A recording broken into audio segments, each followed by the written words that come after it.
Hey, hello, and welcome to the Dr. Jonathan Hoover Show. You know, the show is about life at the intersection of Christianity and psychology. We talk about topics that are relevant to your mental health and also relevant to your walk with Jesus Christ. Hey, if you like this show, you can subscribe on YouTube if that's where you happen to be watching at this moment. You can make sure you hit the little button that says, I want to know when a new episode comes out. Or you may be listening on Spotify or some other audio platform. You can subscribe there as well. We give content to you that hopefully will help you in your Christian walk and in your desire to be a person of emotional health. Today, I have on the show my great friend, Georgia Shaffer. We're going to be talking about life after divorce and how to find health and also how to get closer to the Lord as you go through this difficult season. Hey, stay with us as we talk about this very important topic.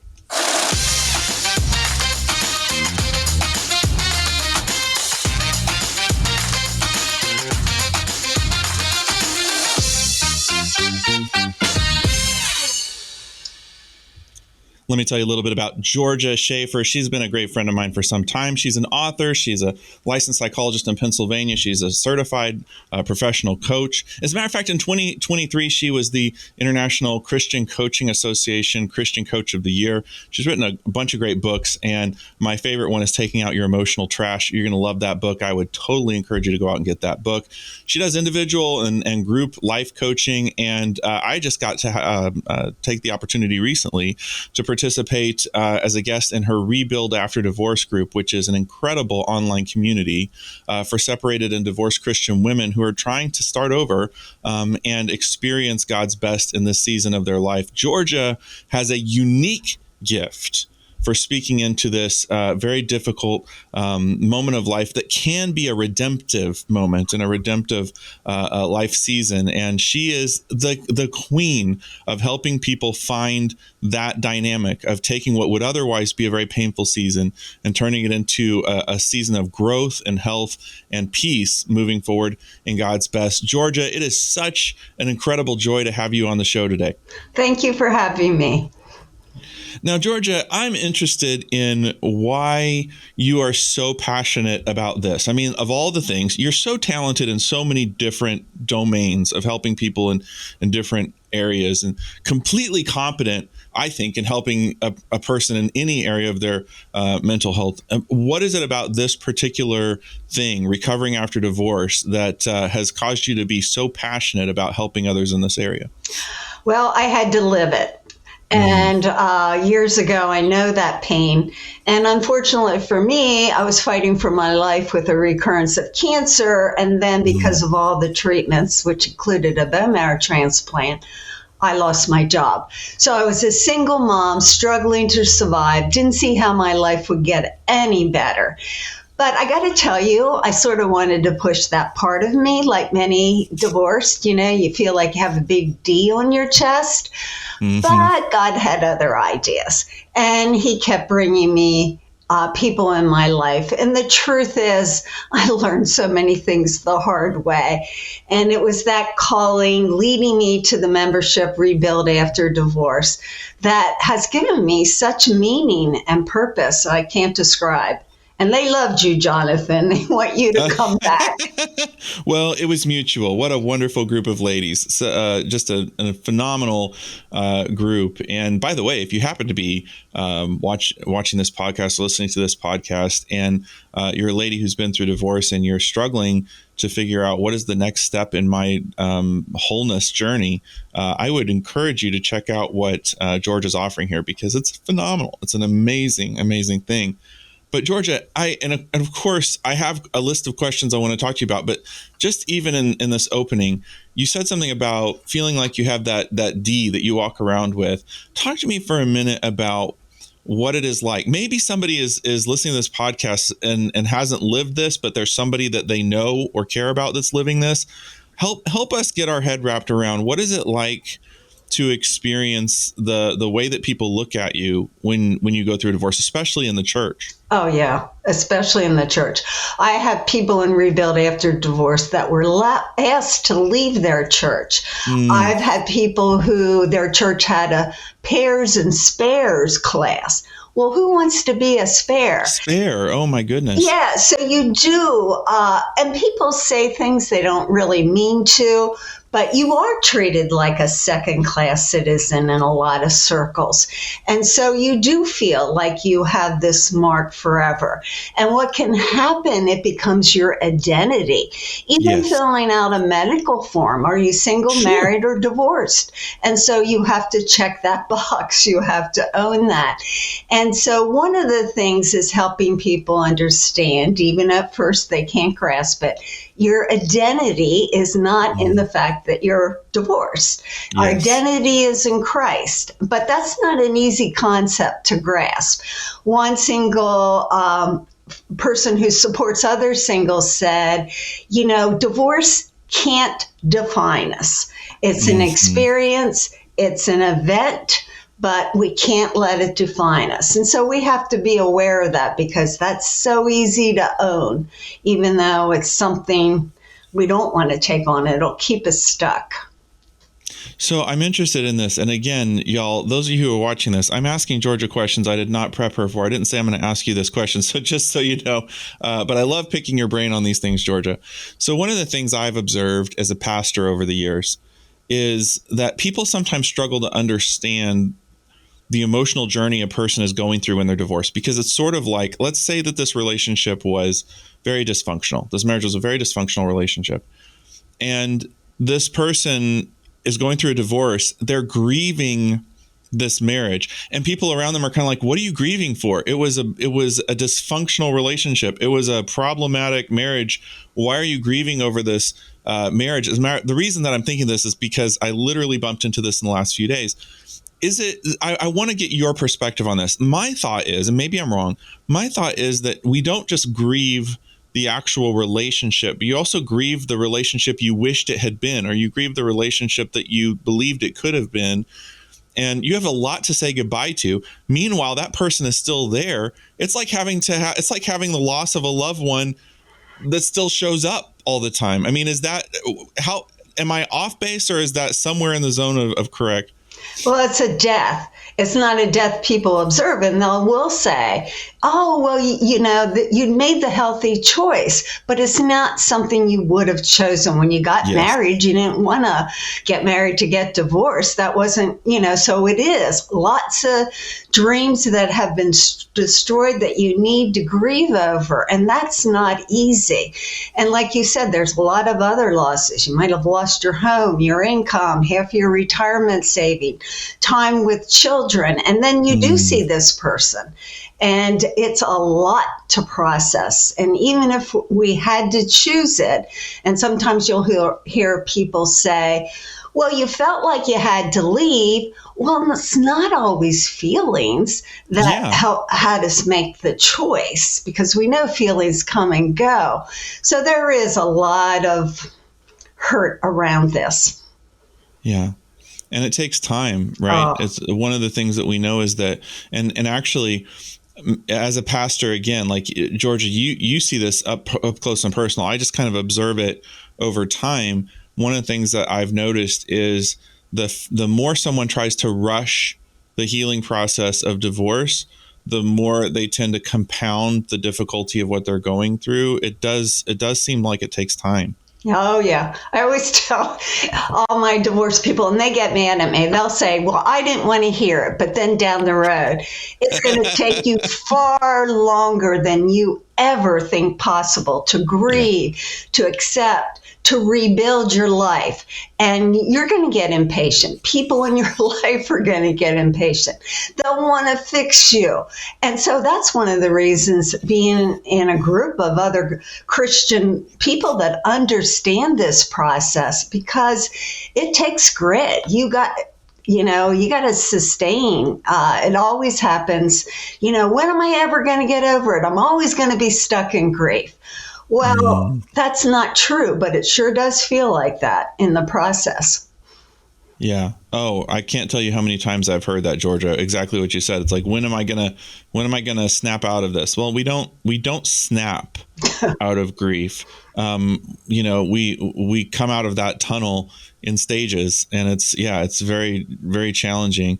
So you are a fan of listing losses. like listing the losses that you go through in divorce. And that's kind of part of what we're talking about, right? That it's sort of that picture of what I thought our relationship was.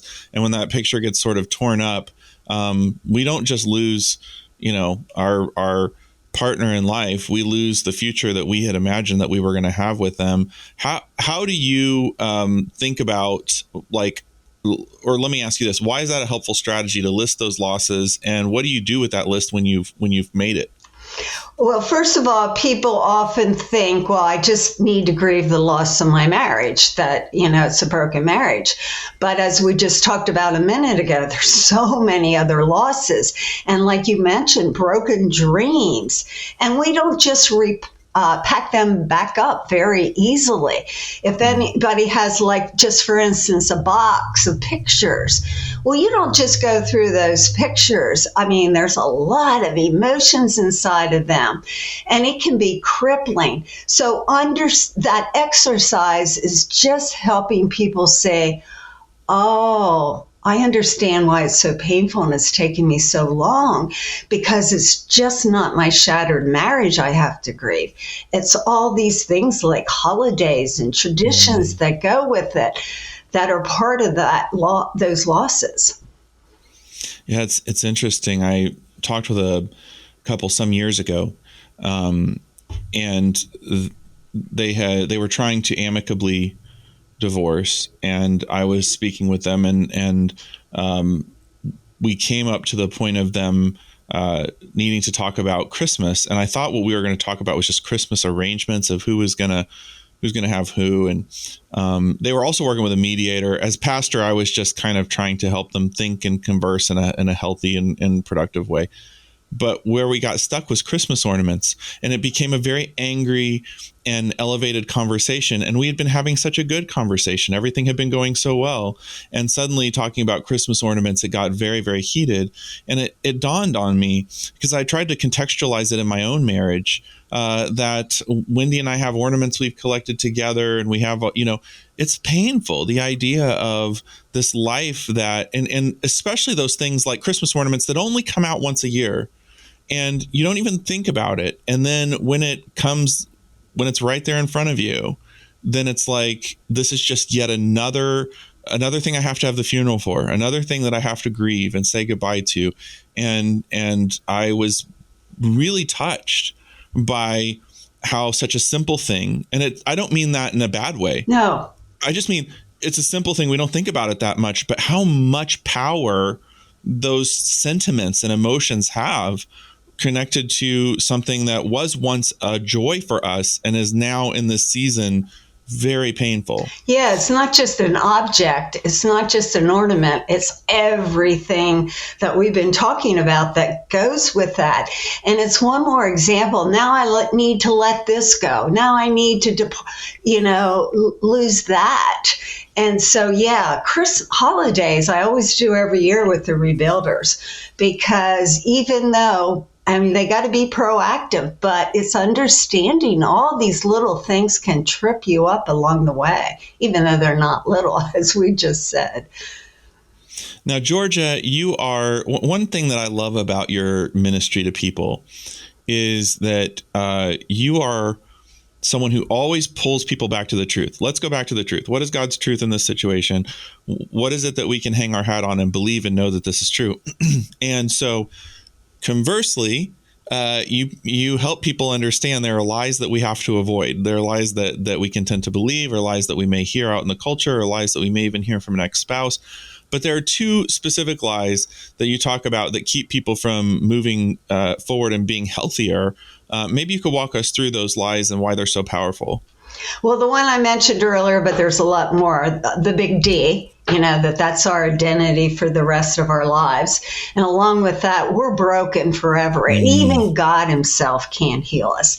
Even God can't redeem the situation, which again is a big lie. And then you got Satan, the accuser, constantly throwing darts. And so it is exhausting and overwhelming. The other one that I especially want to talk about is people think that they really won't heal until the person who hurt them heals them. Oh my goodness. Do you see that? That I have never heard anybody put it that way, but that is so powerful what you just said. It's incredibly powerful. Yeah, because there's on some level, well, then you need to apologize and you need to fix this, whatever it looks like, and they stay stuck because they're waiting for that person to make it better. Well, the truth is, most times they don't. And even if they did, let's say that person tries to, admits all their mistakes, tries to make up for it. The truth is the hurt is deep, and we have to take responsibility for our own healing. So if somebody put something out and I tripped over it and broke my bone, maybe that was their, they overlooked that, but I had the responsibility of taking care of myself to heal. And so we got to help people understand that. And so they often look, and betrayal, one of the things with betrayal that can be a lie is, well, I should have seen that. It's my fault. How stupid am I? Well, nobody likes to be the fool, but some people are really, really good. And so betrayal, part of that in dealing with it, not only grieving and dealing with that shame and guilt and all the feelings that go with it, is understanding that we do sometimes get deceived. That is a part, and we got to accept that.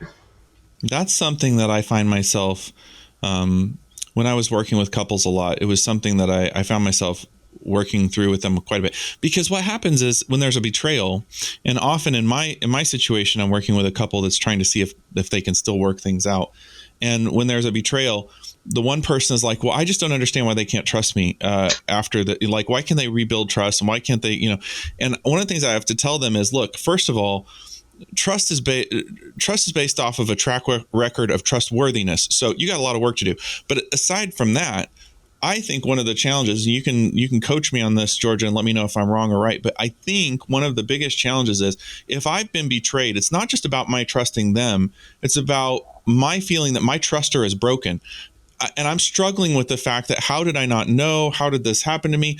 And often it's not my fault, but I have this perception that something is defective with my truster because I trusted and then I got hurt. So how can I know whether I can, that person over there is sitting there saying, why can't you, I just look at all the things that I'm doing that show that I'm trustworthy. Why can't you trust me? And I'm thinking the person I'm sitting across from is going, I don't even know who I can trust under any circumstances because of what I've been through before. And I really do think one of the challenges in our culture is we don't understand, or we have forgotten how hard it is to prove ourselves trustworthy. Oh, yeah. So when there is a betrayal, we want someone to flip a switch and trust us again. And it just doesn't work that way. If it did, that would be unhealthy. If a person could flip a switch and just immediately trust again, override doubt and concern that's legitimate, that would not, I mean, am I on the right path, do you think, Georgia? Oh, absolutely. And the other thing, the person that's been betrayed, sometimes they overreact and it's like, I'm not going to trust anybody anymore. Yeah. And their world gets small. It's like they isolate themselves and your world gets smaller and smaller. And trust is a risk. But like you said, you don't just flip a switch and start to trust this particular person, especially.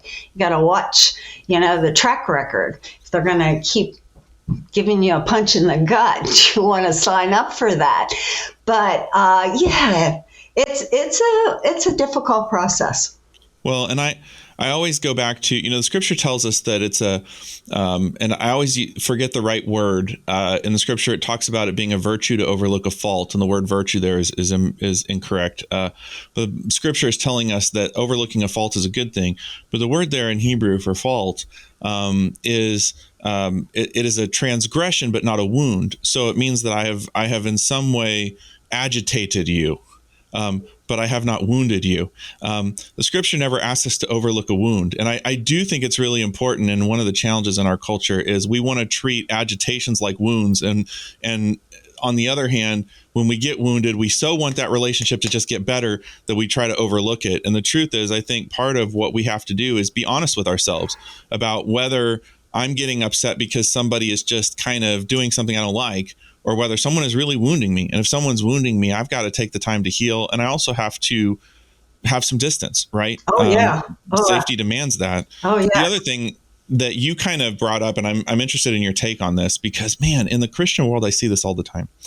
So manipulation is one of the biggest challenges. If you have a dominant ex-spouse who themselves creates a nightmare in the relationship, and so the relationship ends, that dominant person is going to try to find ways to force reconciliation, or I've seen it so many times. Yeah. And so what happens is you have this really tender-hearted spouse who's like, but Jonathan, what if they come back to me and like, hey, I've got my life all straightened out and I've got everything, in line. And I always want to go back to the story of the prodigal son, because there's an important part that gets missed. Because you have this son who comes back to the father, and we have legitimate belief based off of the way Jesus told the story. It's legitimate. He is legitimately coming home and repenting, which is wonderful. The older brother is kind of a pain and throws a hissy fit. But what's important is to look at what the father says to the older brother, because he says, everything that I have is yours. And what he's basically saying is, I cannot wave a magic wand and restore what was squandered in the far off country. When this kid went off into the far off country and squandered his inheritance, it's gone. I cannot make it reappear. And one of the things I think is important when you have a spouse who squanders the relationship through hard-hearted living, right? We know that is the cause for divorce, is hard-heartedness. Jesus told us that. And they have that sort of, they squander by bad behavior and by trust breakages and by, you can't just make that magically go away because someone says, hey, guess what? I'm back 100% like I'm supposed to be. And I wonder, do you see that, Georgia? Do you also see what I see, where people are like, I'm going to use God to say I'm suddenly 100% good and you should just take me back? And a good-hearted person is like, what do I do? Yeah. Yeah. Well, first of all, there are consequences. Like you said, the prodigal son, he didn't get that money back. He had to suffer. And that was probably part of the process of growing. But and we have to understand that even healthy relationships have pain in them, but it's a different kind of pain. It's more an iron sharpening iron, if I can spit that out. Whereas unhealthy relationships, they're trying to destroy you, undermine you, break the very person God created you to be. And so people have to learn. You have to watch their behavior over time. Yes. I tend to be a little jaundiced on this. It's like, let's watch the track record. Yes. Let's create some distance here in space. It's not going to happen overnight. Well, I used to have just an audio only podcast back around 2019, 2020, somewhere in there. And it was all in leadership. And I was interviewing one of the country's foremost experts on trust in leadership. And I said, so tell me, what is the formula for building trust? I'm like, you've spent your career studying trust from an academic perspective, defining all the terms and doing all this. And I expected this really complex answer. And he said, trustworthiness. He's like, the building trust requires that you be trustworthy over time. And he's like, there's literally no other way. And he said, when you violate trust, he said there has to be a long period of trustworthiness over time before it makes sense to trust that person again. And that was really powerful for me, because I was expecting some sort of fancy formula, but the truth is it makes sense. And the thing about it is, there is this thing as God followers that we know that God knows from moment one when someone genuinely repents. So that's good. If I have broken someone's trust and I have really gotten my heart right with the Lord, at least I know that God knows from the first moment that I make that turnaround. But I cannot demand that everyone else recognize that, because they do not have God's ability to see my heart. They're going to have to see my track record. God knows. So at least there's that. I know that God knows if my repentance is genuine, but I'm going to have to actually prove that to the people around me. And I think if you've been through a divorce, it's okay to say, I got to see some track record before I'm going to be able to buy into this. Yeah. What did he say? A long distance? What did he, when you were quoting him? It was long. He said trustworthiness over time. Yeah. He said a long season of trustworthiness over time. It's that long season. Yes. So talk to me for a minute about, because I don't want to miss this opportunity to talk about rebuild. And here's the thing. There are a million resources for people going through divorce. But one thing that Georgia said earlier is so important, and that is that we grieve best in community.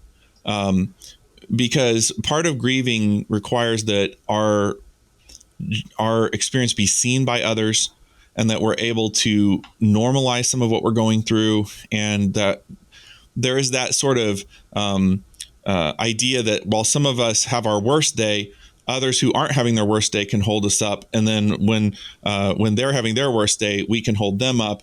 But I want you to, if you wouldn't mind, talk a little bit about just community when you're going through divorce, and specifically rebuild, and how it came about, and what it's about, and anything you'd like the listeners to hear about that.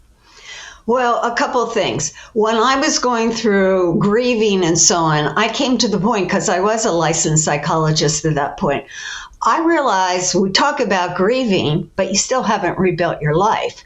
And what comes after that? And I had no clue what comes after that. And it was a process, and I had to learn skills, and God literally led me through it and then asked me to write about it. But part of me is a teacher at heart. So my initial thing is, I'm going to teach people, these skills, help them get through this tough time, give them strategies and so on. But as I formed this group, which is a monthly membership, what I realized is community is so essential, because like you said, one person is having a tough day. They encourage each other. They speak the truth, and they'll say things. They'll be vulnerable. How raw and intense the pain is. And then somebody hears it and thinks, so I'm not crazy. I'm not the only one that feels this way. And they help each other celebrate their successes, because we so often, when we do make little steps towards growth, we discount it and think how far we have to go. So they're really good at encouraging each other that way. But the most important thing, and one of the rebuilders said this one night, we are growing together. And so they share their wisdom, they share their stories and experiences in their heart. And it's true. The growth is dramatic in that community. I've had people, one girl, she was at a conference. She got lost on the way home. She knew there was another rebuilder she could call. We're talking midnight. And that other rebuilder stayed on the phone with her till 2:30 in the morning till she got home safely. I can give you stories like that over and over. These are people that truly pray for one another and live, even though they're different parts of the country, Canada, New Zealand, they still have formed this bond that is healing. That's such a great thing. I mean, I am so excited about what's happening in Rebuild and the impact that ministry is having. So I'm going to ask you to do something that is, I'm going to put you on the spot in a huge way. My wife and I, over the years, being involved in marriage ministry, have something we call Frantic mode. And Frantic mode, and it's usually a guy. It has been a lady once or twice, but it's usually a guy, calls the church. And either as a result of a divorce or a separation, or usually something that has just kind of hit the fan, their wife has decided, and in most cases very wisely, to separate, to move away, to create distance, because there's been something serious that's happened. And he is frantically trying to do anything that he can to fix this. Like, Jonathan, we need to be in your office in 30 minutes and we need to figure this out. You need to call her and get her in, which, by the way, in case you're watching this, I never do that. Just so you know, people have to call me. I don't call them. So the idea of a pastor as manipulator, I'm not at all interested in. But what I would love to do, and I don't know if anybody's ever asked you this before, Georgia, but you understand it from the other side of the aisle. Let's say there is a guy who is in frantic mode and his heart is in the right place, but his process is not. So he is really just frantically trying to do, that's not the right thing to do. What kind of advice would you give him to be like, here's what you can do right now that's healthiest for everybody? Because this may be the most watched part of this video that ever happens, because I'm telling you, this happens multiple times a week. And it's because a person's messed up and they just want to fix it all. I just want to fix it all right now. But that frantic mode only, man, does it ever blow things up. So in your wisdom, Georgia, and I trust your wisdom in a big way, what would you tell that person about what the healthiest thing is that they can do in that moment? To do their own work. To get quiet with the Lord, and what is it they need to see, to pay attention to their life. That's not easy, but to get honest, to look at the things that I did that, that contributed. It's not about giving gifts and doing all these wonderful things. It's about taking our own inventory, getting alone with God. Search me, oh God. Show me what I need to see. And that's painful. That's hard work. And so they need to get with somebody that's healthy, that's willing to walk that journey with them. It's not about being fixed. It's about having somebody walk with you, get that relationship with God, drawing close to God, because in that frantic mode, the pain's inconsolable. Yes. It is. It's really horrible, and you want to do something, and that's a normal reaction. But when it's inconsolable like that, you got to go to God for comfort. You got to go to a few healthy, truth-seeking friends, life-giving people, and you got to understand, like we talked in general at the beginning, this is a process. This is not going to turn around in a day. What is your thought about? So I'm pushing you into very practical things here. And so you can tell me, Jonathan, don't ask me this question, but what is your thought about phone calls, what we call love bombing? So if you're sending tons of gifts right now, we have a term for that. We call it love bombing. Trying to get other people, like calling your wife's parents, calling her, like, what are your thoughts about, like, practically things that, like, what should you be telling yourself about whether or not it's a good idea to try to pull on those strings? No. Yeah, many times it only makes things worse. It wears everybody out. They got to constantly deal with this. I would say if you want to express something, just write a letter, but you don't need to mail it. I journal a lot during that time. Start writing the things that you want to say to maybe the in-laws or your wife. Write those down. It just doesn't help people. It just is exhausting. Well, I know it's not typically questions that people ask you, Georgia, but I wanted for people to hear it from someone who's usually working with the other person, because it's one of those things. I've seen so many people, and I think they're good people. I've seen them do things that backfire in such a huge way. They're trying to save the relationship, but in the process, they just make it worse. And so, Georgia, you and I could talk about these things for hours, because they're so close to our hearts. And I just would love for you to take a moment and tell the listeners to the podcast, you have this incredible library of content, all these books and this group and all the things that you do. How could someone find you and engage with what you have going on, and even maybe talk a little bit about how Rebuild works for people that are interested in that?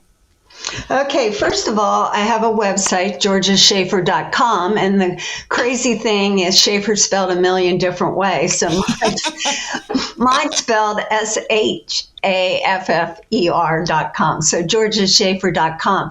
And I have free resources on there. And if they email me, I have a little handout contrasting healthy relationships versus unhealthy. What are some of the things we can look for?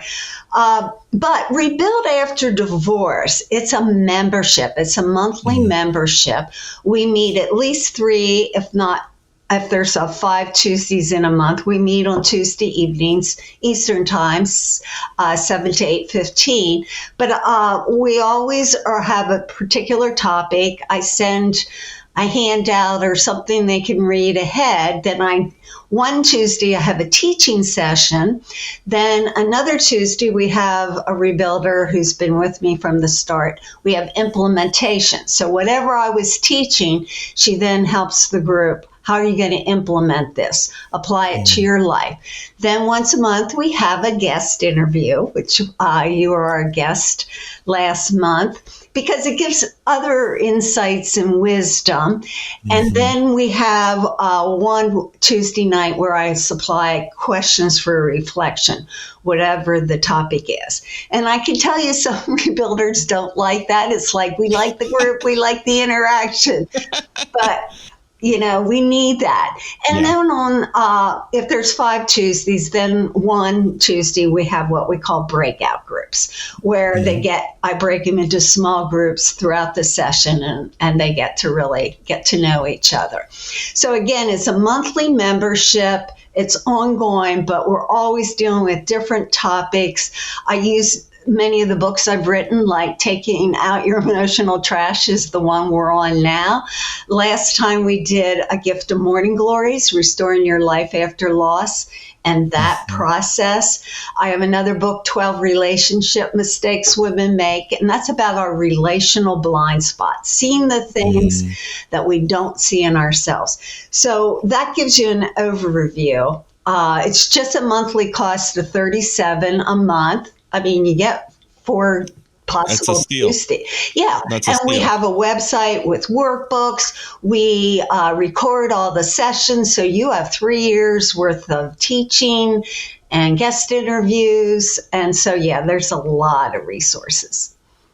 Well, I think that's an amazing deal, and I had such a great time engaging with your group. And by the way, I did mention Taking Out Your Emotional Trash earlier. It's a phenomenal book, but the other book that Georgia mentioned, A Gift of Morning Glories, one of Georgia's unique gifts is to be able to speak into the way that losses pile on. And anybody who's been through a season of difficult loss understands how when they compound on each other, it makes things so much worse. And when Georgia was going through a divorce, she's also going through cancer. And I'm not going to give you all of the story because I want you to read it.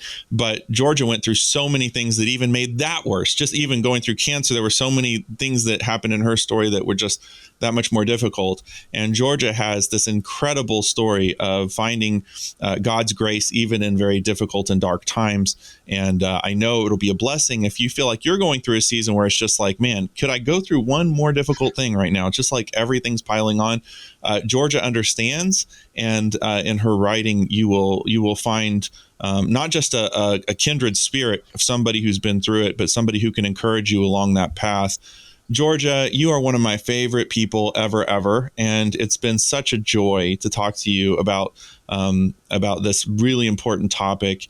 And I just am so thankful for your incredible ministry to others. And we pray that God will continue to bless you in that ministry. I failed to mention the Rebuild site and Rebuild After Divorce. Yes, please. It's georgiashaffer.com, but you got to do the / Rebuild membership. And that takes you to a page and you can see everything. So I just wanted to mention that. Yes. So check that out. It's an incredible group. And I hope that the Lord causes that group to just continue to explode in size, and because it is so important. Thanks, Georgia, so much for being on the show. Oh, thank you. It's been a pleasure.